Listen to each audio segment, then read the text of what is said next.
Collector గారికి, ఎమ్మెల్యేలు, ఎమ్మెల్సీలు, అధికారులందరూ కూడా హృదయపూర్వక నమస్కారం తెలియజేస్తా ఉన్నాను. సార్, కలెక్టర్ గారు, ఇన్ఛార్జ్ మినిస్టర్ గారు, జిల్లా మంత్రులు అందరూ కూడా ఈ విషయాన్ని మా ప్రాంత ప్రధానమైన సమస్య ఒకటి ఇబ్బందులకు గురి చేస్తూ ఉంది. దయచేసి మీ దృష్టికి తీసుకొస్తా ఉన్న ఈ సందర్భంగా సార్, మొన్న మార్చిలో 43 జీవో ద్వారా కరేడు గ్రామంలో 8,360 ఎకరాలు అక్విజిషన్కి జీవో ఇవ్వడం జరిగింది సార్. గతంలో జీవో నెంబర్ 66 ద్వారా కూడా అదే రామాయపట్నం పోర్టు కింద 5,145 ఎకరాలు అక్విజిషన్ చేసి దాంట్లో ఇండోసోల్ కంపెనీ తీసుకురావాలనే ఉద్దేశంతో అక్కడ జీవో నెంబర్ 66 కానీ 112 కానీ ఇవ్వడం జరిగింది. అందరికీ కూడా తెలిసిన విషయం, కలెక్టర్ గారికి కానీ మంత్రి గారికి కానీ అంతా కూడా. అయితే చేవూరులో 3,000 ఎకరాలు, రావూరులో 2,000 ఎకరాలు, ఈ రెండు కూడా అక్విజిషన్కి ప్రాసెస్ కూడా జరిగింది. మీకు అందరికీ కూడా తెలిసిన విషయం. అది దాదాపు 417 కోట్లు ఇండోసోల్ కంపెనీ తీసుకొని చేవూరులో రైతులకి 23 లక్షల రేటు లెక్కన వాళ్ళకి చెల్లించడం కూడా జరిగింది. జనవరిలో బీపీసీఎల్కి జీవో ఇచ్చేసి 13 బీపీసీఎల్కి ఇచ్చింది 3/1/2025 ఇచ్చారు 6,000 ఎకరాలు కావాలని చెప్పని. ఇప్పుడు అక్కడ ప్రాబ్లం ఏంటంటే చేవూరు, రావూరులో మేము కూడా వెళ్ళి మధ్య అసలు వాళ్ళ ఒపీనియన్ కూడా అడిగాం. వాళ్ళు ఇండోసోల్కి ఇవ్వడానికి మాకు ఎటువంటి అభ్యంతరం లేదని మీ దృష్టికి కూడా కలెక్టర్ గారికి కూడా చెప్పామని చెప్తా ఉన్నారు. కానీ కరేడు విషయానికి వచ్చేటప్పటికి కొన్ని సమస్యలు ఉన్నాయి. ఎందుకంటే ప్రధానంగా అక్కడ వచ్చేటప్పటికి ఆ గ్రామం పూర్తిగా వ్యవసాయం మీద ఆధారపడి ఉండే గ్రామం అది. ఆ గ్రామంలో అందరూ కూడా వ్యవసాయ కూలి పనులు ఎక్కువ చేసుకుని బతికేవాళ్ళు. మీ దృష్టికి ఆ గ్రామంలో ఉన్న ప్రాబ్లం తీసుకొస్తా ఉన్నాను. మొత్తం 4,941 కుటుంబాలు ఆ గ్రామంలో ఉంటే దాంట్లో ఓసీలు 620 కుటుంబాలు మాత్రమే ఉన్నాయి. 2,352 కుటుంబాలు బీసీలు, ఫిషర్మెన్స్ కావచ్చు, బీసీ అదర్ కమ్యూనిటీస్ కానీ ఉన్నాయి అక్కడ. అలాగే ఎస్సీ కమ్యూనిటీలు 533 కుటుంబాలు ఉంటే ఎస్టీలు 1,436 కుటుంబాలు ఉన్నాయి సార్. వాళ్ళల్లో 4,940 కుటుంబాల్లో భూమి అసలు పూర్తిగా లేని వాళ్ళు 2,919 కుటుంబాలకి 1 సెంటు భూమి కూడా లేదు సార్. వాళ్ళు ఇబ్బంది పడతా ఉన్నారు. రెండోది 2,022 కుటుంబాలకు భూమి ఉంటే ఆ 2,022 కుటుంబాల్లో కూడా ఎకరా పైన భూమి ఉండేవాళ్ళు కేవలం 500 కుటుంబాలే ఉన్నాయి సార్. ఆ పంచాయతీ మొత్తం మీద 1,500 కుటుంబాలకు కూడా 20 సెంట్లు, 30 సెంట్లు, 40 సెంట్లు, 50 సెంట్లు భూమి ఉన్న పరిస్థితి ఉంది. కానీ ఇక్కడ ప్రధానమైన సమస్య ఏంటంటే ఏదైతే 10% మంది రైతులకు భూమి ఉందో ఆ గ్రామంలో వాళ్ళ యొక్క భూముల మీద ఆధారపడి ఈ 4,500 కుటుంబాలు ఆధారపడి కూలి పనులు చేసుకొని, వ్యవసాయం పనులు చేసుకొని అక్కడ జీవనం సాగించాలని పరిస్థితి వచ్చింది సార్. ఇప్పుడు మనం ల్యాండ్ అక్విజిషన్ చేసినందువల్ల ఈ 500 కుటుంబాల భూమి అక్వైర్ చేస్తే 4,500 కుటుంబాలకి పని కోల్పోయిందని చెప్పి వాళ్ళు భయపడతా ఉన్నారు. అక్కడ ప్రధానంగా ఎస్టీలకు అయితే ఎవరికి కూడా సెంటు భూమి లేదు. దాదాపు 1,500 కుటుంబాలు అంటే 6,000 జనాభా ఎస్టీలు యానాదులు ఆ గ్రామంలో, ఆ పంచాయతీలో ఉన్నారు. వాళ్ళందరూ ఉపాధి కోల్పోయే పరిస్థితి అని చెప్పి చెప్తా ఉన్నారు. రెండోది ఫిషర్మెన్స్ కూడా వాళ్ళు మార్నింగ్ సముద్రంలో బయటకు వెళ్ళి ఈవినింగ్ వచ్చేసి వాళ్ళు వ్యవసాయం చేసుకొని వాళ్ళకి 365 రోజులు అక్కడ పని దొరుకుతా ఉంటారు ఆ పంచాయతీలో. ఆ ప్రతి కుటుంబానికి వాళ్ళు ఏం చెప్తా ఉన్నారంటే మాకు ఇక్కడి నుంచి బయటకు పంపిస్తే ఇటు కావల సైడ్ వెళ్ళాలన్నా, కందుకూరు సైడ్ వెళ్ళాలన్నా 20-30 కిలోమీటర్లు దూరం వెళ్ళాలంటే మాకు అక్కడ మంచినీళ్ళు కూడా దొరికే పరిస్థితి లేదు. మాకు వ్యవసాయం 3 పంటలు పండుతూ ఉన్నాయి. వాళ్ళు చాలా ఇంపార్టెంట్ విషయం ఏంటంటే యానాదులు అయితేనేమో ఏటిలోకి వెళ్తారు వేట కోసం, పల్లెకారులు అయితే సముద్రంలోకి వెళ్తారు.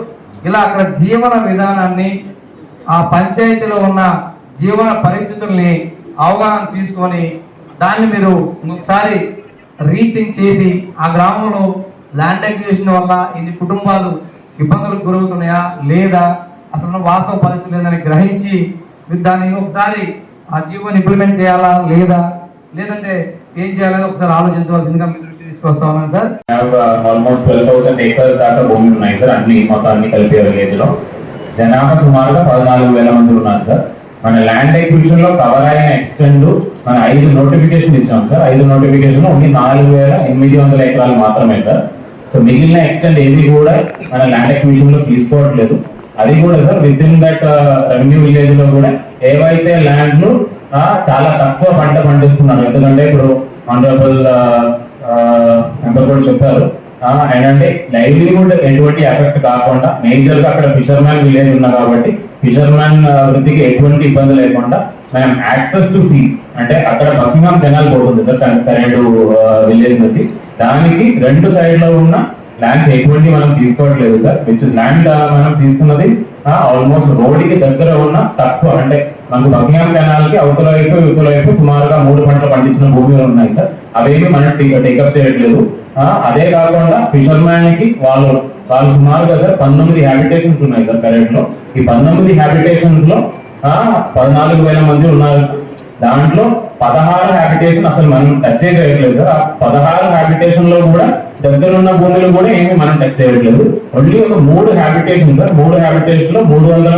కుటుంబాలు ఉన్నారు సార్ సుమారుగా ఒక 1000 మెంబర్స్ ఉంటారు వాళ్ళకి మాత్రం అంటే మేజర్ గా ఫ్యాక్టరీ ఏరియా సెంటర్ లో వస్తున్నా కాబట్టి ఆ 3 హ్యాబిటేషన్స్ మాత్రం మనం షిఫ్ట్ చేయాల్సిన అవసరం వస్తుంది అది కూడా సార్ వాళ్ళతో మాట్లాడుతున్నాం సార్ మన ఎమ్మెల్యే గారు కూడా మాట్లాడాము మన ప్రభుత్వ సిబ్బందులు కూడా అందరూ మాట్లాడాము సో మాట్లాడిన తర్వాత సార్ వాళ్ళకి ఏ లొకేషన్ నచ్చుతాయి అంటే what is their priority what is their interest అని చూసుకొని వాళ్ళకి ఒకవేళ నేషనల్ హైవేకి దగ్గర బాగా విలువైన ఏరియాలో రిహాబిలిటేషన్ కావాలి అంటే ఆ ఏరియాలో కూడా రిహాబిలిటేషన్ ఇవ్వడానికి మనం ప్రభుత్వ సైడ్ నుంచి సిద్ధంగా ఉన్నాం సార్ సో ఎక్స్టెండ్ వైస్ అయితే మాత్రం మెంబర్ గారు చెప్పినట్టు అంత ఎక్స్టెండ్ అయితే మనం తీసుకోవట్లేదు రబీపేట జరుగుతూ ఉంది నెల్లూరు జిల్లా అని చెప్పి గౌరవ శాసనసభ్యులు ఏదైతే ప్రభుత్వం ఎన్నుకోబడినారో వాళ్ళు మాట్లాడాలని అనుకున్నాం సబ్జెక్ట్ అగ్రికల్చర్ మాట్లాడుతున్నాం ఆయన కూడా మరో వర్గం చేసి అగ్రికల్చర్ గురించి మాట్లాడండి ఆయన ల్యాండ్ ఎక్విజిషన్ అది దానికి సంబంధం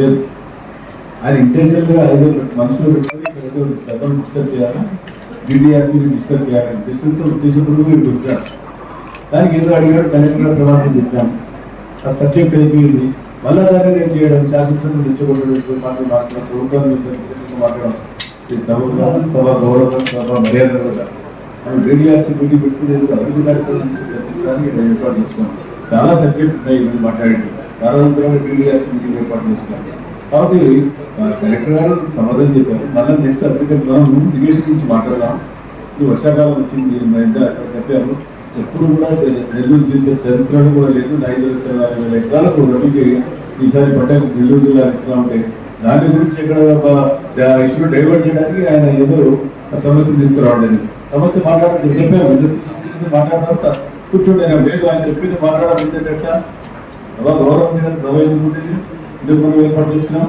కాబట్టి మనం విస్మరించి ఈరోజు సభ గౌరవాన్ని గౌరవ ప్రతిష్టలు కాపాడాల్సిన బాధ్యత మనందరి మీద ఉంది అందరూ కూడా ఇక్కడ సీనియర్లు దేవుడు జూనియర్లు కాదు రామనారాయణ రెడ్డి గారు చెప్పినట్టుగా సభను గౌరవం మనం నడుపుకుంటామని అయితే నేను ముఖ్యంగా కోరుకుంటూ మరి ఇరిగేషన్ గురించి సమస్య ఉంది ఆ ఇరిగేషన్ గురించి మాట్లాడుకుంటే సబ్జెక్ట్ చాలా సీరియస్ సబ్జెక్ట్ ఇది ఫర్టిలైజర్ గురించి అడిగారు అందరు అది పర్టికులర్గా అడిగారు ఫర్టిలైజర్ రైతుల కన్నా మించిన సైంటిస్ట్ ఎవరు లేడు రైతు పంట ఎక్కడ పరిణామం పండించుకోవాలో రైతులు తెలుసు కాబట్టి ఆ ఫర్టిలైజర్ గురించి ఎందుకు ఉత్పత్తి చేయాలంటే రైతులు ఉత్పత్తి చేయాలని ఆలోచన చేస్తారు ఎప్పుడు కూడా మనకు లాభం కావాలి ఉత్పత్తి పెరగాలని ఆలోచన చేస్తారు కాబట్టి రైతులు సైంటిస్ట్ గురించి తెలియజేయండి ఇంకా ఫర్టిలైజర్ చేస్తే బాగుంటుంది అయితే చేస్తే బాగుంటుంది మీరు తెలియజేయాలి కాబట్టి అగ్రికల్చర్ గుండె తీసుకుంటే రైతులు ఒప్పుకోరు 2 మొత్తాలు కూడా ఎట్లా పండిస్తారు ఉత్పత్తి ఎక్కడైతుంది అంటే రైతుల నుంచి సైన్స్ చేయలేడు ఏదైనా సరే గౌరవ సభ్యులు అడిగారు ఫర్టిలైజర్ గురించి కలెక్టర్ గారు దృష్టి పెట్టుకున్నారు ఏదైతే వాళ్ళకి మన యూరియా కావాలంటే దాని గురించి కలెక్టర్ గారు చర్చించి దాని గురించి తరలించుకొని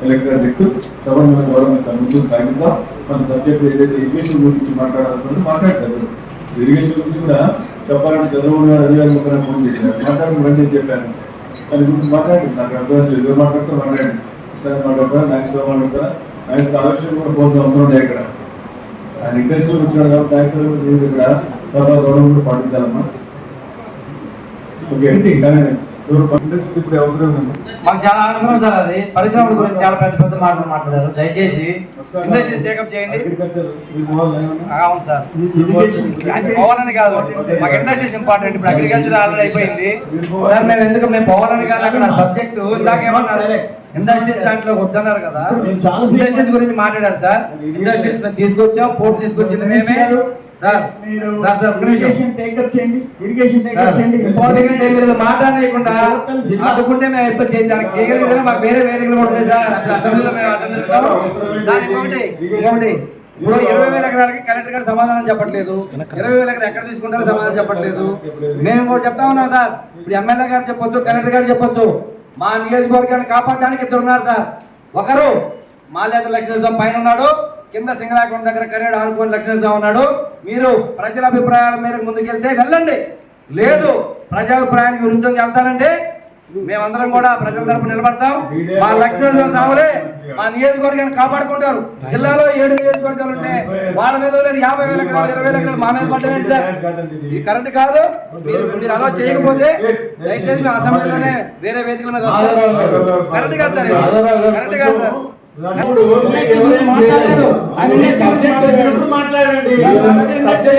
మధ్యలో మా సబ్జెక్ట్ పెట్టండి,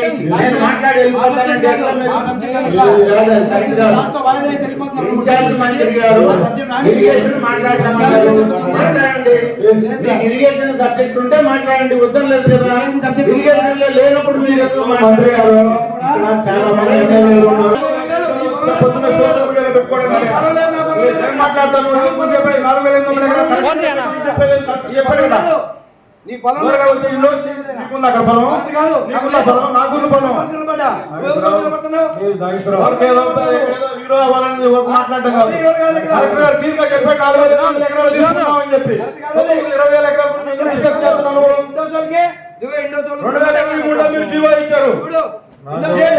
రోజు సోషల్ మీడియాలో పెట్టుకుంటాను. 43 వరకేదో మాట్లాడుతున్నారని చెప్పి మాట్లాడాలి. పుణ్యాలని ఏపీ పరిశ్రమ పోయింది. రైతులు కాపాడే మాట్లాడతారు మీరు వల్ల. ఈ ప్రాంతంలో జమాయి రైతులు కాపాడాలని చెప్పి ఆ రోజు ముఖ్యమంత్రి గారు ఏపీ తీసుకొస్తారు. భయపడిపోయారు. అర్థం చేసుకో. 220 నుంచి 10,000 జమాలు చూస్తే భయపడిపోతున్నారు. పరిశ్రమలు ఏమో మమ్మల్ని చూస్తే వస్తు రావడానికి ఇంట్రెస్ట్ ఉన్నారు.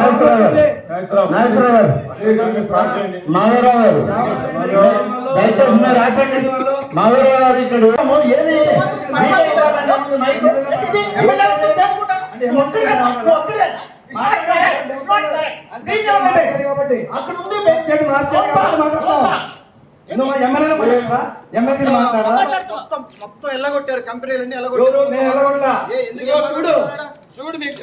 చేయాలి గురించి కంపెనీలు ఏం జరిగిందో జీవో చూపిస్తాం.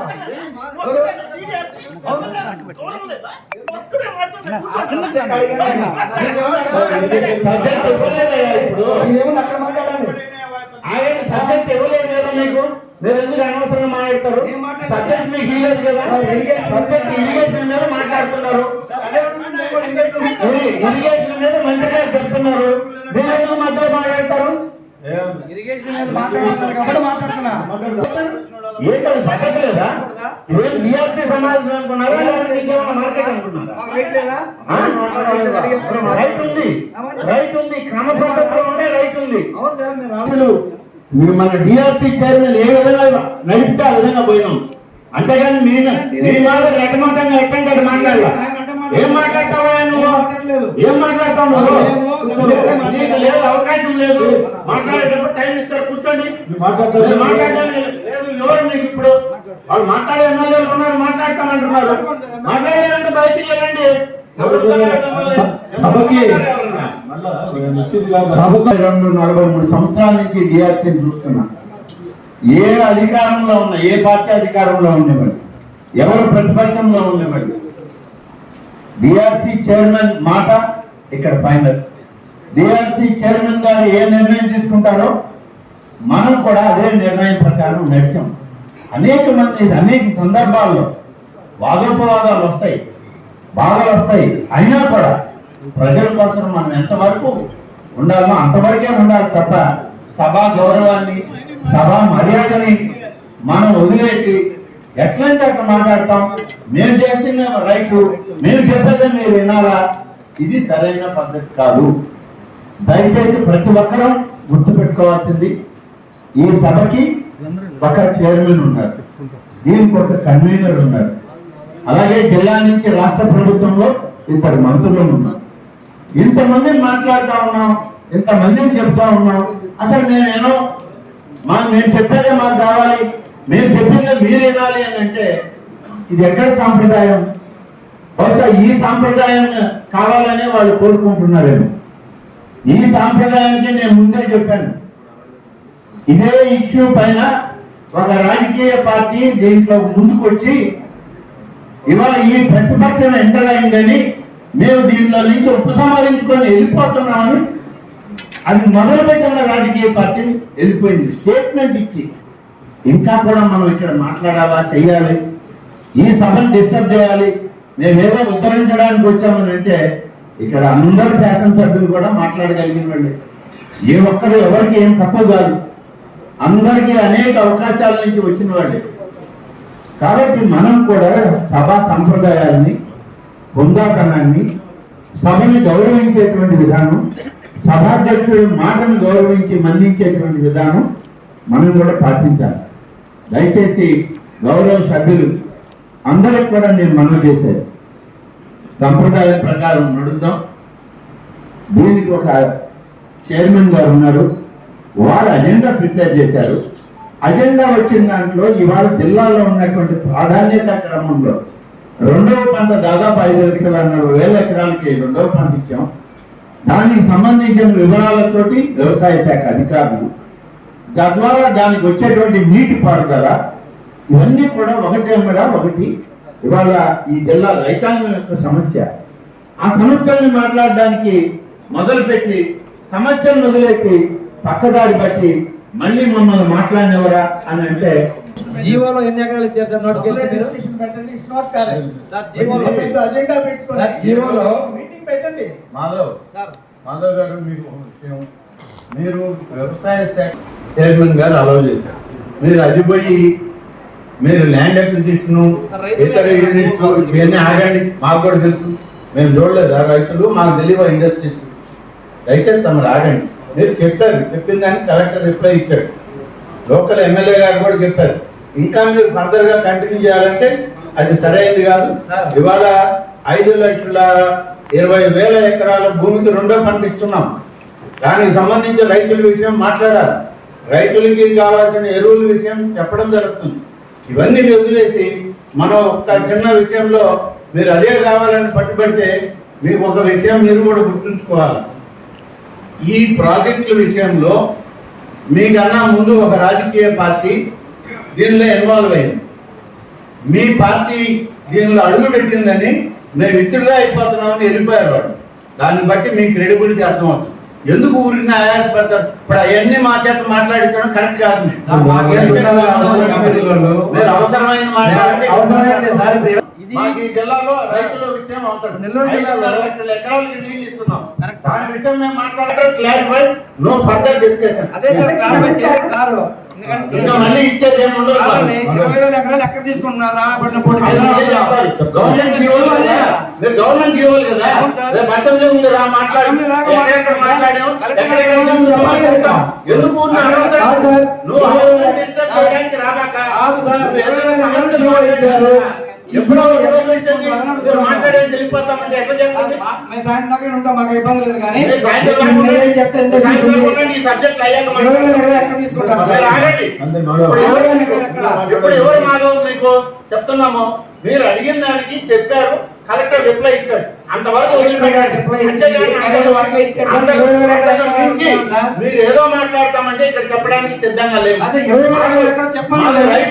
అడుగుతున్నాం మేము, మీరు కూర్చొని కలెక్టర్ చెప్పడే ఇక్కడ కలెక్టర్ గారు చెప్పరు, చెప్పవు కదా. గవర్నమెంట్ లో క్లారిఫై చేసుకోండి.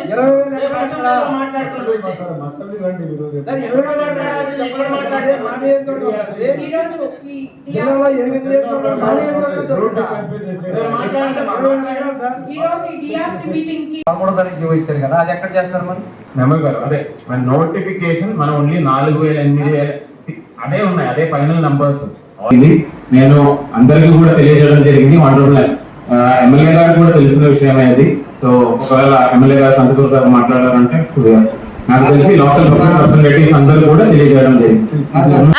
Senior secondary school CBSE 8 years of academic excellence తో దిగ్విజయంగా నడుపుతున్న విద్యా సంస్థ 2025-26 విద్యా సంవత్సరం నుండి MPC, BPC, MEC కోర్సులు ప్రారంభం. విద్యార్థులకు మరింత నాణ్యమైన విద్యను అందించడానికి 36 సంవత్సరాల సుదీర్ఘ అనుభవం ఉన్న ఆకాష్ ఎడ్యుకేషనల్ ఇన్స్టిట్యూషన్ వారి సౌజన్యంతో JEE, మెయిన్, అడ్వాన్స్డ్ కోచింగ్ ఇవ్వబడుతుంది. IIT, NIT మరియు టాప్ యూనివర్సిటీస్ లో సీట్స్ సంపాదించుటకు ఆల్ ఇండియా లెవెల్ లెక్చరర్స్ చే బోధించబడును. Admissions open from nursery to +2. Avenue senior secondary school CBSE, Prashanti Nagar, Brahmanandapuram, Nellore.